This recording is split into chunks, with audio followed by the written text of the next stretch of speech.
Friends, welcome back to my YouTube channel. देखिए, एक RO system है और हमें यही आरओ सिस्टम आज चेक करना है और उसी पे ये वीडियो रहेगा कि इसमें क्या प्रॉब्लम आ रही है और जो प्रॉब्लम है वो उस प्रॉब्लम को कैसे रिपेयर किया जाता है और कैसे फॉल्ट इसमें ढूंढा जाता है। तो आइए वीडियो स्टार्ट करते हैं।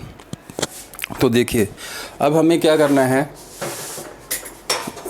ये जो है ये आप देख सकते हैं हमने इसमें पानी का कनेक्शन दिया हुआ है और हमें सबसे पहले इसका पानी खोल लिया है हमने। ये पानी का अब इसमें जो इनलेट यहाँ से पानी जाएगा और ये जो आप देख सकते हैं ये एफआर इधर फिट किया गया है और यहाँ से जो है हम स्विच ऑन कर लेंगे आरओ का।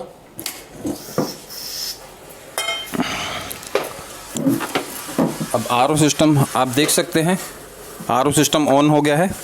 वैसे तो हमने इसके फ़िल्टर्स भी नए सारे लगा लिए हैं, लेकिन नए फ़िल्टर लगाने के बाद भी जो है जो पानी का फ़्लो है वो नहीं आ रहा था। तो उसी के बारे में आज हम वीडियो बनाएंगे कि क्या रीज़न है कि पानी का फ़्लो नहीं आ रहा है। ड्रेन निकल रहा है लेकिन प्योर नहीं आ रहा है। ये आप देख सकते हैं, ये इसमें हमने सेडिमेंट फ़िल्टर फिट कर लिया है। इधर ये एक और सेडिमेंट फ़िल्टर है, फिर ये कार्बन फ़िल्टर आप बैक साइड में देख सकते हैं। इसका मोटर का प्रेशर हमने चेक किया है, मोटर का प्रेशर फर्स्ट क्लास है। ये इधर आप आवाज़ सुन सकते हैं कितना ज़बरदस्त प्रेशर है, ये देखिए।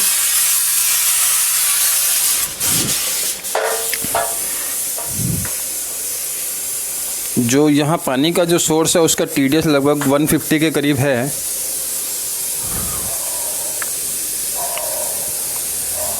तो आप देख सकते हैं यहाँ अभी पानी नहीं आया है।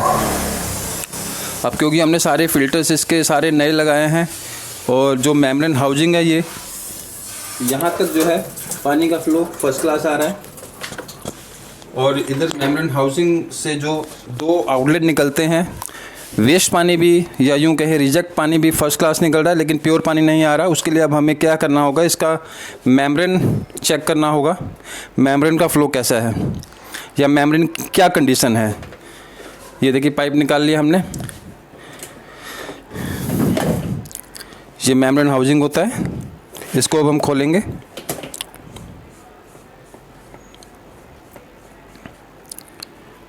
इसमें से अब मेम्ब्रेन निकालेंगे हम।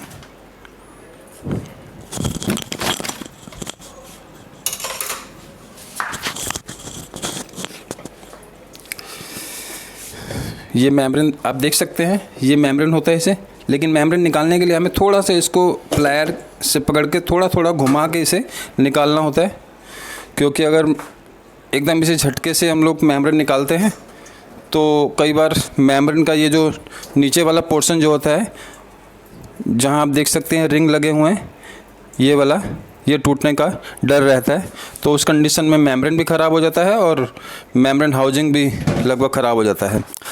अब ये देखिए, इसमें हम नया मेम्ब्रेन एक फिट कर रहे हैं। ये जो मेम्ब्रेन है वो है, आप देख सकते हैं, ये ST फ्लो ब्रांड का मेम्ब्रेन है। यही मेम्ब्रेन इसमें हम अब इंस्टॉल करेंगे। जनरली जो 2-4-500 TDS होती है उसमें हम यही मेम्ब्रेन इस्तेमाल करते हैं। उसमें इसका फ़्लो भी फर्स्ट क्लास रहता है, लाइफ भी अच्छी रहती है और TDS भी बहुत अच्छा ये लो करता है। ये देखिए, अब हमने मेम्ब्रेन इसमें फ़िट करके मेम्ब्रेन हाउसिंग को दोबारा ऐसे इसमें क्लैंप्स में फ़िट कर दिया और इधर हमने मोटर का इनलेट जो है वो हमने इधर पाइप कनेक्ट कर दिया। आप देख सकते हैं, ये यहाँ हमने इसमें TDS एडजस्टर भी एक लगाया हुआ है। अब दोबारा से हम इसका स्विच ऑन करेंगे। पानी का फ़्लो हमने खोल दिया।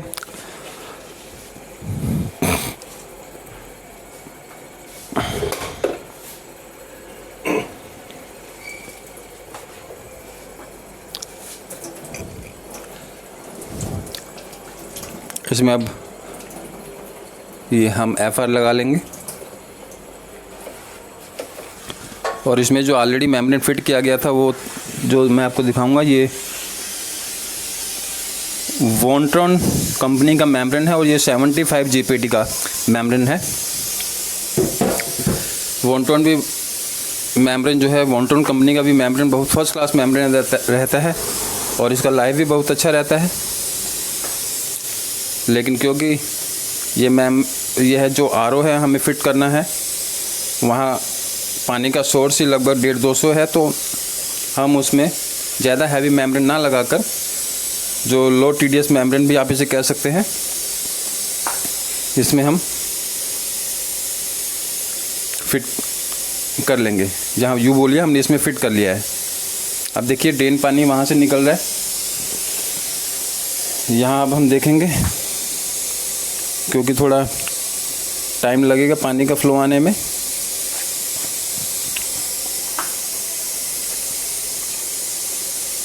इसमें जो मोटर है, इसमें ये आप देख सकते हैं AQ&Q कंपनी का ऑलरेडी इसमें मोटर फिट किया गया है। वैसे तो मोटर की भी कंडीशन लगभग कुछ ख़राब है। ये देख सकते हैं आप, इसका जो हेड है इस साइड में वाइट सारा जमा हुआ है। तो ये देखिए लगभग 1 मिनट भी नहीं हुआ हमें मेम्ब्रेन इंस्टॉल किए हुए, लगभग 15 से 20 सेकंड में वहाँ ड्रेन पानी निकलना स्टार्ट हो गया। और यहाँ ये आप प्योर पानी देख सकते हैं, प्योर पानी का फ्लो बहुत फर्स्ट क्लास आ रहा है।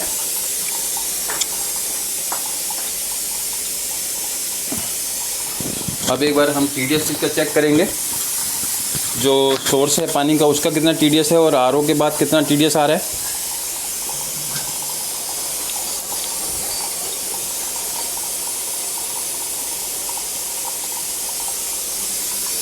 आप ये देख सकते हैं इसमें पानी का जो TDS है लगभग 107, लगभग 110 के करीब TDS है इसका।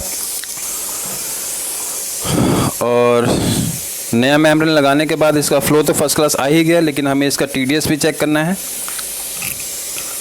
इसका TDS भी चेक करके दिखाएंगे। देखिए नया मेम्ब्रेन लगाने के लगभग 2 मिनट बाद ही इसका TDS जो है 26 पर आ गया है। अभी हम थोड़ा RO और चलाएंगे, लगभग 5 से 10 मिनट अगर पानी हम इसका चलाते हैं तो इसका TDS यही 110 वाला TDS जो है लगभग 10 या 15 पर आ जाएगा। लेकिन एक बात मैं आपको यहाँ बताना चाहूँगा कि क्योंकि हमारे यहाँ जो पानी हम चेक कर रहे हैं, पानी का सोर्स ही जो है उसका TDS ही 110 है और उसके बाद 110 को प्योर करके जो मेम्ब्रेन ने TDS इसका लगभग 90% भी ये लो कर देता है, तो लगभग 10 to 20 या 15 रह जाएगा। लेकिन हमें इतना लो TDS नहीं लेना है, और क्योंकि ये RO जहाँ इंस्टॉल करना है वहाँ का TDS लगभग 150 या 200 है। और हमारे जो क्लाइंट है उनका कहना है कि वहाँ पानी फ्लैक्चुएट भी करता रहता है, कभी ग्राउंड पानी चलता है, कभी म्यूनसिपल का सप्लाई वाला पानी आता है, तो कई बार वहाँ पानी मिक्स भी हो जाता है, तो TDS 500-700 पहुँच जाता है। तो हमें उसी के अकॉर्डिंग जो है इसका TDS अब सेट करना पड़ेगा, क्योंकि इतना TDS लो हमें नहीं लेना है। और इसका TDS जब हम सेट करेंगे तो ये देख सकते हैं आप, दोबारा मैं आपको दिखाना चाहूँगा। देखिए इसका TDS जो है लगभग 14 TDS आ गया है। इतना TDS लो नहीं होना चाहिए, कम से कम हम इसका TDS जो है लगभग 70 to 80 रखेंगे, ताकि जब हम हमारे क्लाइंट के यहाँ ये RO डिलीवर करेंगे और वहाँ इंस्टॉल करेंगे तो वहाँ अगर 200 TDS भी आ रहा है तो वो 100-125 TDS ऑटोमेटिक हो जाएगा। तो ये देखिए यहाँ हमने जो एक TDS एडजस्टर यहाँ इंस्टॉल किया हुआ, इसी से हम TDS एडजस्ट करते हैं। उससे ये होता है कि जो ये देखिए यहाँ फ़्लो और ज़्यादा तेज़ हो गया है। वैसे इसमें जो है ये TDS एडजस्टर लगा हुआ है, 2-3 तरह के TDS एडजस्टर आते हैं। ये TDS जो एडजस्टर है इतनी एक्यूरेसी नहीं देता, लेकिन फिर भी टेम्परेरी काम ज़रूर चला देता है। अब इसका फ़्लो भी बढ़ गया। मैं एक बार फिर दोबारा आपको इसका TDS चेक कराना चाहूँगा। अभी इसका जो 14 TDS हो गया था, थोड़ा सा TDS एडजस्ट करने के बाद इसका कितना TDS आ गया है। फाइनल एक बार दोबारा आपको चेक कराते हैं। ये रफली हम आपको आइडिया दे रहे हैं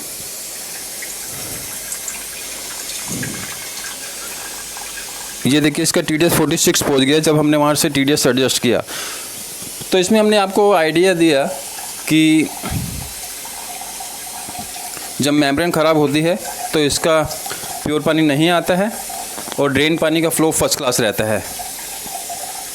अगर आपको हमारी ये वीडियो छोटी सी पसंद आई हो और अगर हमारी ये छोटी सी जानकारी पसंद आई हो तो प्लीज़ हमारे चैनल को लाइक, शेयर और सब्सक्राइब कर दीजिए और बेल आइकन ज़रूर दबा लीजिए ताकि हमारी जो भी वीडियो हम अपलोड करें आपके पास ऑटोमेटिक पहुंच जाए।